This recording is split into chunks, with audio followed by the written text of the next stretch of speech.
तो आज हम लोगों का जो टॉपिक है वो पाउली एक्सक्लूजन प्रिंसिपल है। तो पाउली जो साइंटिस्ट थे उन्होंने ये बताया कि अगर कहीं किसी एटम में दो इलेक्ट्रॉन हैं तो वो दोनों इलेक्ट्रॉनों का जो 4 क्वांटम नंबर हैं वो सेम नहीं हो सकते हैं। मींस कि कोई ना कोई क्वांटम नंबर उसमें अलग होगा। 4 टाइप के क्वांटम नंबर होते हैं जो इलेक्ट्रॉन के बारे में बताते हैं उस एटम में। पहला हो गया n, दूसरा हो गया l, तीसरा हो गया ml, चौथा हो गया ms। जहां पर n जो है प्रिंसिपल क्वांटम नंबर है, l जो है ऑर्बिटल क्वांटम नंबर है और ml जो है आपका मैग्नेटिक क्वांटम नंबर है, मैग्नेटिक ऑर्बिटल क्वांटम नंबर, और ms जो है मैग्नेटिक स्पिन क्वांटम नंबर है। तो ये जो 4 क्वांटम नंबर है इनमें कोई ना कोई एक वैल्यू अलग होगी, ऐसा पाउली साइंटिस्ट जो थे उन्होंने बताया था। ठीक है, तो हम लोग एक कंसीडर कर लें कि अगर n इक्वल टू 1 है तो n इक्वल टू 1 का मतलब हो गया कि वो k सेल में है। जो k l m n shell होती हैं वो n पे डिपेंड करती हैं कि n की वैल्यू क्या है। अगर n इक्वल टू 2 है तो l सेल हो जाएगी, फिर l इक्वल टू 3 है तो m सेल हो जाएगी। इस टाइप से k l m n जो सेल होती हैं वो n पे डिपेंड करती हैं। ठीक है, फॉर k सेल के लिए n की वैल्यू 1 होती है और k सेल के लिए जो l होता है ऑर्बिटल क्वांटम नंबर वो 0 होता है। मींस l की वैल्यू n-1 होती है। ठीक है, तो जो l की वैल्यू 0 से लेके n-1 तक वेरी करती है, लेकिन n इक्वल टू 1 है तो 1-1 0 हो जाएगी, तो l की वैल्यू 0 हो गई।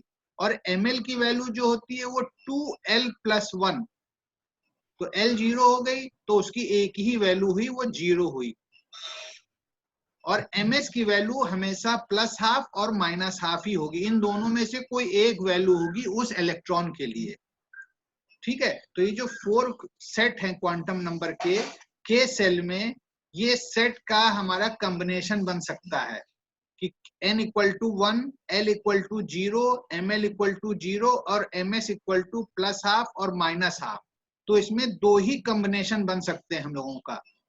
ये जैसे n की वैल्यू है, ये l की है, ये ms की है, ये ml की है, ये ms की है, खाली ms की 2 वैल्यू अलग अलग हैं आप। तो ये 2 कॉम्बिनेशन मिल गए। इसका मतलब ये हुआ कि सेल में सिर्फ 2 ही इलेक्ट्रॉन हमारे हो सकते हैं, क्योंकि अगर इसको हम सेम कर देते +½ तो वो सेम हो जाता, तो पाउली एक्सक्लूजन के हिसाब से वो इलेक्ट्रॉन नहीं हो सकते थे। इसके अलावा कोई भी कॉम्बिनेशन नहीं बन सकता। इसका मतलब ये हो गया कि सेल में सिर्फ 2 ही इलेक्ट्रॉन हो सकते हैं।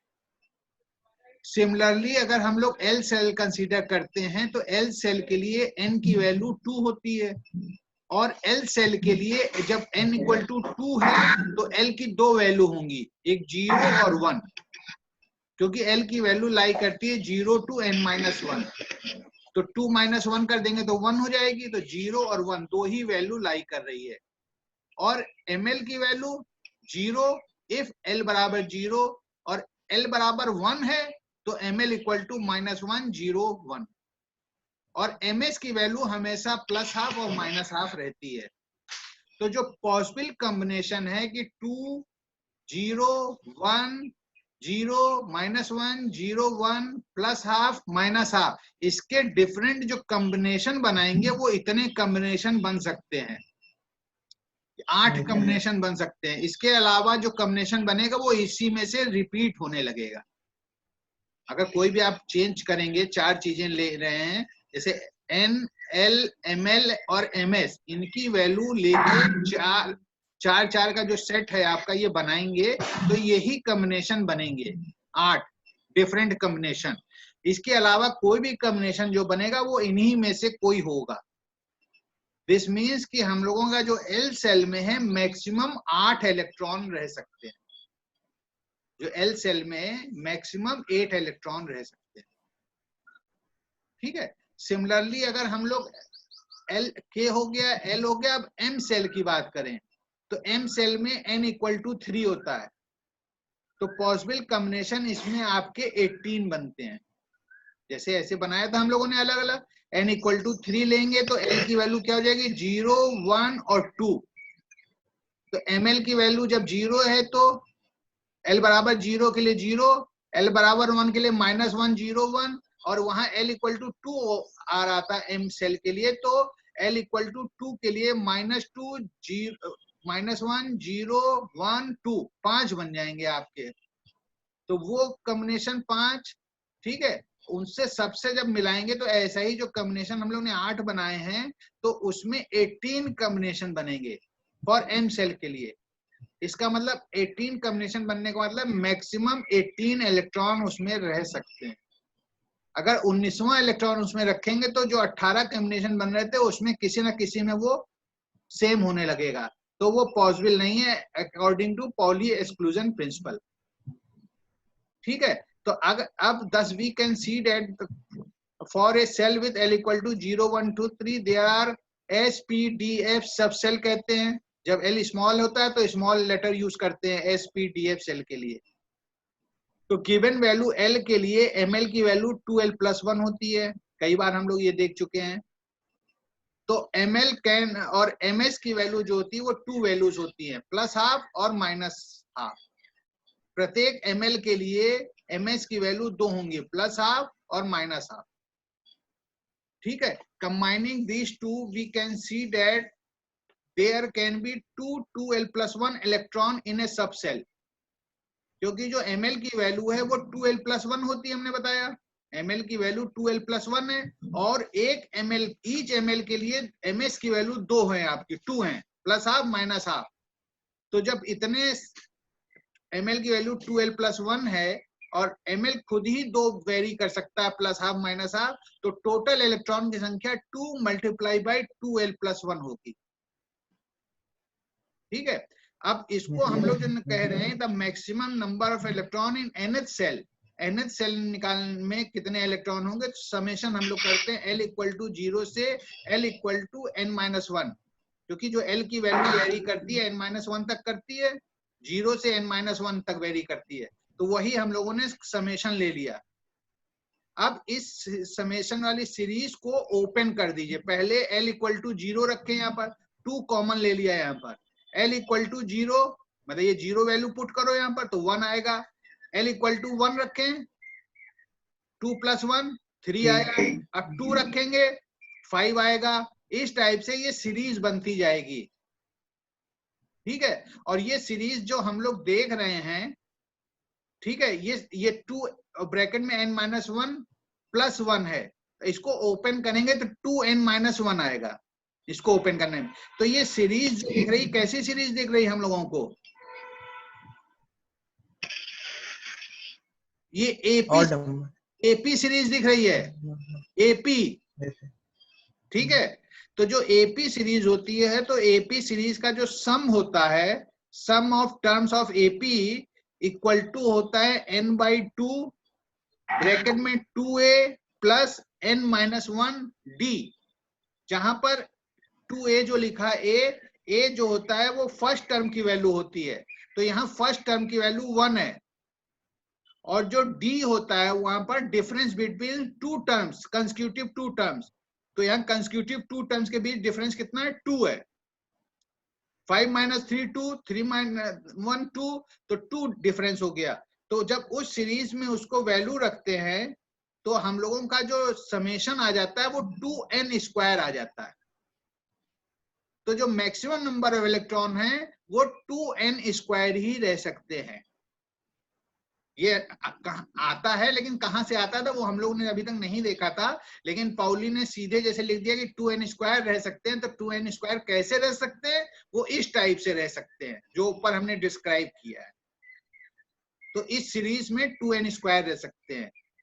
The principle can not be prove directly either experimentally और theoretically, but the deduction from this principle में be experimentally verified. Experimentally verify है कि 2n² ही मैक्सिमम इलेक्ट्रॉन रह सकते हैं। तो ये एक एपी सीरीज बना रही थी, तो एपी सीरीज का समेशन 2n² होता है, तो maximum number of electron in nth shell 2n² रह सकते हैं। ठीक है, अब इसके हिसाब से पाउली ने पीरियोडिक टेबल को एक्सप्लेन किया, ठीक है। तो उन्होंने क्या एक्सप्लेन किया, कहा कि the electronic arrangement of atoms form the basis of the periodic table of elements. In general we get the two following conclusion from Pauli exclusion principle, that is, in the nth cell there are n subcell corresponding to values 0 1 2 3 से n-1 तक रहेगा for L के लिए। The maximum number of electron in a subcell with a given value of L is, हमने अभी ऊपर दिखाया कि given cell के लिए maximum electron 2 times 2L plus 1 रह सकते हैं, तो वही लिखा हुआ है। अब जो ऑर्बिटल क्वांटम नंबर जो है L है 0, n इक्वल टू 1 के लिए 0, फिर n इक्वल टू 2 के लिए 1, फिर 2 3 4 सो ऑन। फिर इसमें जो इलेक्ट्रॉन रहेंगे, नंबर ऑफ मैक्सिमम इलेक्ट्रॉन, ऊपर अभी हम लोगों ने देखा कि जो L बराबर 0 में 2 इलेक्ट्रॉन रहेंगे, ms बराबर plus half, ms equal to minus half, तो 2 इलेक्ट्रॉन हो गए। तो L इक्वल टू 1 के लिए ये हो गया आपका L सेल के लिए, तो L सेल के लिए आप 6 इलेक्ट्रॉन हो गए, ठीक है। फिर उसी टाइप से फिर KLM में 10 इलेक्ट्रॉन ऊपर देखा हम लोगों ने, फिर 18 इलेक्ट्रॉन, मतलब 14 इलेक्ट्रॉन, फिर 18 इलेक्ट्रॉन, इस टाइप से नंबर ऑफ इलेक्ट्रॉन इतने रह सकते हैं। तो इनको सबसेल में हम लोग SPDF कहते हैं, जो सबसेल होता है स्मॉल लेटर से यूज करते हैं, ठीक है। और जो मैक्सिमम नंबर ऑफ इलेक्ट्रॉन्स रह सकते हैं 2n² रह सकते हैं। तो ये अभी हम लोगों ने ऊपर इससे देखा कि 2n² रह सकते हैं किसी भी सबसेल में इलेक्ट्रॉन, तो वही लिखा हुआ है, ठीक है। The following table shows the distribution of electron according to this scheme. K में 2 इलेक्ट्रॉन, L में 8, M में 18, N में 32, O में 50, वही 2n² में n की वैल्यू 1 2 3 रखते चले जाएं तो ये नंबर मिल जाएंगे, नंबर ऑफ इलेक्ट्रॉन्स का, ठीक है। अब इन्हीं का जो डिस्ट्रीब्यूशन है, उनका जैसे जो इलेक्ट्रॉन है, अगर उसकी वैल्यू हमको n मालूम है तो हम लोग L निकाल सकते हैं, फिर ml निकाल सकते हैं, फिर ms निकाल सकते हैं। तो इस टेबल में दिखाया गया है कि n इक्वल टू 1 है, 1 का मतलब K सेल, तो L की वैल्यू क्या होगी, n-1 होती है, तो n की वैल्यू यहाँ 1 है, तो L बराबर 0 हो गया। तो 0 के लिए ml की वैल्यू -L से +L के बीच होती है, तो 0 जब खुद ही है तो 0 ही वैल्यू, और ml के हर वैल्यू के लिए ms की 2 वैल्यू होती हैं, +½ -½ तो इसमें मैक्सिमम नंबर ऑफ इलेक्ट्रॉन कितने रह सकते हैं, एक तो ये बन जाएगा n का 1 0 0 +½ दूसरा बनेगा 1 0 0 -½ यही कॉम्बिनेशन बनेगा जो ऊपर हमने बनाया था। तो इसमें मैक्सिमम 2 इलेक्ट्रॉन रह सकते हैं। फिर अगर कोई और कॉम्बिनेशन बनाएंगे तो इसी में रिपीट होने लगेगा, मतलब इसमें तो कोई चेंज ही नहीं हो रहा, खाली इलेक्ट्रॉन का +½ -½ है। फिर इसी तरीके से L इक्वल टू 2 ले लें, तो L इक्वल टू 2 के लिए n की वैल्यू क्या होती है, 2 होती है, तो 2 के लिए L की वैल्यू एक क्या हो जाएगी, n-1 होती है, तो n की वैल्यू यहाँ पर 2 है, तो 2 - 1 बराबर 1, तो एक तो वैल्यू इसकी 0 होगी और दूसरी 1 होगी। ml की वैल्यू क्या हो जाएगी, 0 के करेस्पॉन्डिंग 0 और 1 के करेस्पॉन्डिंग ml की वैल्यू -L से +L है, तो 1 के लिए -1 0 +1, और ये जब 0 है तो इसमें भी 2 इलेक्ट्रॉन रहेंगे, +½ -½ तो 2 इलेक्ट्रॉन रह लेंगे इसमें। अब ये -1 ले लीजिए इसका ml की वैल्यू, तो इसमें 2 इलेक्ट्रॉन रह लेंगे, ये अलग कॉम्बिनेशन। 0 में फिर 2 इलेक्ट्रॉन रह लेंगे, +1 का लेंगे ml की वैल्यू, तो 2 इलेक्ट्रॉन और, तो मैक्सिमम नंबर 6 इलेक्ट्रॉन रह सकते हैं। n equal to 2 L equal to 1 में मैक्सिमम 6 इलेक्ट्रॉन, इसका मतलब L सेल में ये दोनों जब जोड़ लेंगे तो 8 इलेक्ट्रॉन रह सकते हैं, तो वही लिखा हुआ total number of electron in shells 6। ये फार्मूले से भी प्रूव हो जाता है, अगर 2 रखेंगे तो 8 आ जाएगा। इसी तरीके से जब M सेल देखेंगे तो M के लिए n की वैल्यू 3 होती है, तो 3 ले लिया। 3 के लिए L की डिफरेंट वैल्यूज जो होंगी 0 1 2 होंगी, तो 0 के करेस्पॉन्डिंग ml 0 है, 1 के करेस्पॉन्डिंग ml -1 0 +1 है, 2 के करेस्पॉन्डिंग -1 -2 -1 0 +1 +2 है। अब सभी के करेस्पॉन्डिंग दो दो वैल्यू हैं, 0 पे +½ -½ तो 2 इलेक्ट्रॉन, -1 पे 2 इलेक्ट्रॉन रहेंगे, 0 पे 2 इलेक्ट्रॉन रहेंगे, +1 पे 2 इलेक्ट्रॉन रहेंगे, तो टोटल 6 इलेक्ट्रॉन। अब इस पे भी सब पे -2 पे 2 इलेक्ट्रॉन +½ -1 पे +½ -½ 0 पे +½ -½ और +1 पे भी 2 और +2 पे भी 2, तो टोटल 10 इलेक्ट्रॉन, 5 हैं इसमें, 5 दूनी 10 10, तो टोटल इसमें जब जोड़ेंगे ये n = 3 में 10 + 16 + 2 18 इलेक्ट्रॉन, तो 18 इलेक्ट्रॉन रह सकते हैं m में। इसी तरीके से n के लिए निकाला, n में n का मतलब n = 4, जब 4 होगा तो l की वैल्यू n-1 तक जाएगी, 0 से n-1 तक l की वैल्यू n-1 तक जा रही है l की वैल्यू, तो 0 1 2 3 तक जाएगी, तो 0 पे ml की वैल्यू 0, 1 पे -1 0 +1, 2 पे -2 -1 0 +1 +2 और 3 पे -3 -2 -1 0 +1 +2 +3 इतनी, और सभी पे 0 पे 2 इलेक्ट्रॉन। ऊपर देखा कि l = 1 पे 3 कॉम्बिनेशन बन रहे हैं ml के, तो इनमें कितने इलेक्ट्रॉन हो जाएंगे, 6 इलेक्ट्रॉन। ये 5 कॉम्बिनेशन बन रहे हैं तो इलेक्ट्रॉन मैक्सिमम 10, ये कितने बन रहे हैं आपके 7 बन रहे हैं, तो 7 में हर में एक इलेक्ट्रॉन जाएगा, 2 सेट का, तो 14 इलेक्ट्रॉन। इसको जोड़ेंगे आप तो आएगा 32, तो 32 इलेक्ट्रॉन 4 ऑर्बिट में रह सकते हैं। इस टाइप से आगे भी हम लोग देख सकते हैं। फिर इनका जो डिस्ट्रीब्यूशन हम लोग करते हैं वो इस हिसाब से कर देते हैं, 8 इलेक्ट्रॉन बांटना है और n = 2 में ही जाना है, तो पहले s में मैक्सिमम 2 रह सकते हैं और p में 6 रह सकते हैं, तो 2 और 6 8 हो जाएंगे। इसी तरीके से यहाँ पर देख लिया, SPD के हिसाब से जाएगा, D में 10 रह सकते हैं 10, फिर SPDF F में 14 रह सकते हैं, तो ये टोटल जो इलेक्ट्रॉन हो जाएंगे वो इतने रह सकते हैं n के हिसाब से। अगर n = 1 है तो 2 इलेक्ट्रॉन हो गए, n = 2 है तो 8 इलेक्ट्रॉन, m = 3 है तो 18, n = 4 है तो 32, ये पॉली ने डिस्क्राइब किया था। ठीक है, अब इसका जो इलेक्ट्रॉनिक कॉन्फ़िगरेशन होता है वो इस हिसाब से होता है, ये हम लोग पढ़े हुए हैं। हाइड्रोजन में Z जो एटॉमिक नंबर होता है 1 होता है तो 1s हो गया, यहाँ 1 लिख सकते थे, नहीं लिखा है तो इसका मतलब 1 है। Z = 2 हीलियम में होता है तो 1s2 हो गया, लिथियम 3 होता है 1s2 2s1 हो जाएगा, beryllium 4 atomic number 1s2 2s2, boron 5 atomic number है 1s2 2s2 2p1, तो इस हिसाब से हम लोग इलेक्ट्रॉनिक कॉन्फ़िगरेशन कह सकते हैं इसमें। ठीक है, जब आखिरी ऑर्बिट में जितने इलेक्ट्रॉन थे उसी हिसाब से उसको हम लोग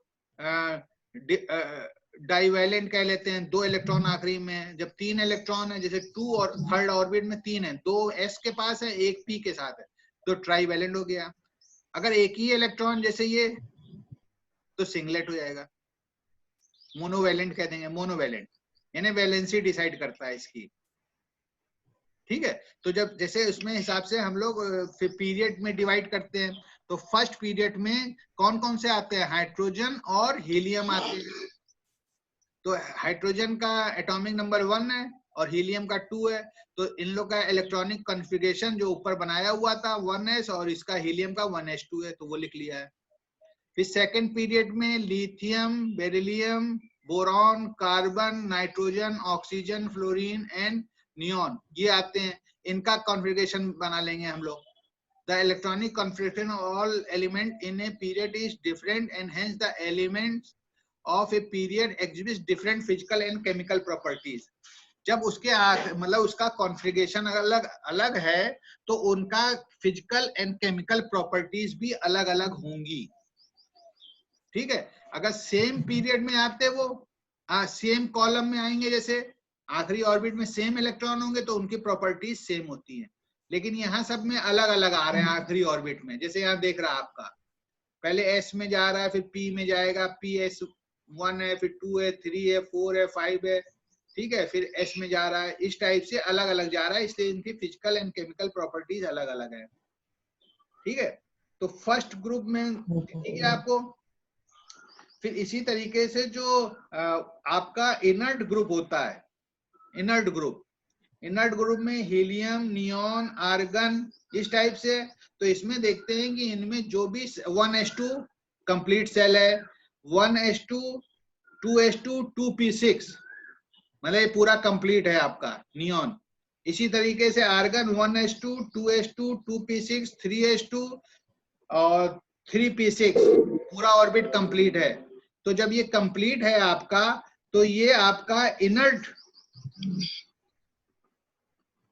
प्रॉपर्टी शो करता है, मींस ये केमिकली इनर्ट रहता है एंड मैग्नेटिकली न्यूट्रल रहता है, और इसलिए इनको एक सेम ग्रुप में रखते हैं, उसको इनर्ट ग्रुप कहते हैं।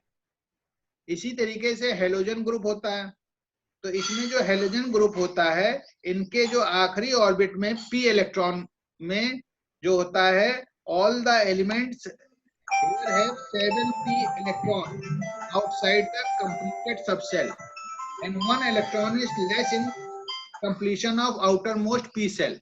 इसमें p सेल में खाली एक इलेक्ट्रॉन की कमी होती है, जितने भी हेलोजन के एलिमेंट्स आपके हैं वहां पर। ठीक है। हेलोजन में क्या होता है आपका, फ्लोरीन, क्लोरीन, ब्रोमीन, आयोडीन और एस्टेटाइन, इसमें सब में आपका p सेल में एक एक इलेक्ट्रॉन कम है आपका। ठीक है। तो इनको एक ही ग्रुप में रखा गया, ऐसे ग्रुप को हम लोग हेलोजन ग्रुप कह देते हैं। ठीक है। अब इसका यूज जो है पाउली पीरियोडिक टेबल का, the chief use of the principle line in the illustration of the electronic structure and atomic spectra. दूसरा, it is very helpful in defining the special quantum property of the closest cell and accounts for the multiplicity of the lines. The principle is much more universal and fundamental for a, पहला है electron in molecules, conduction electrons, constituent particle of the nucleus. It regulates the vector atom model. इसने ये जो है आपका vector atom model को भी regulate करता है। तो ये आपका पीरियोडिक टेबल और पाउली एक्सक्लूजन प्रिंसिपल के बारे में हो गया। ठीक है। इसमें और कुछ पूछ सकते हैं तो आप पूछिए।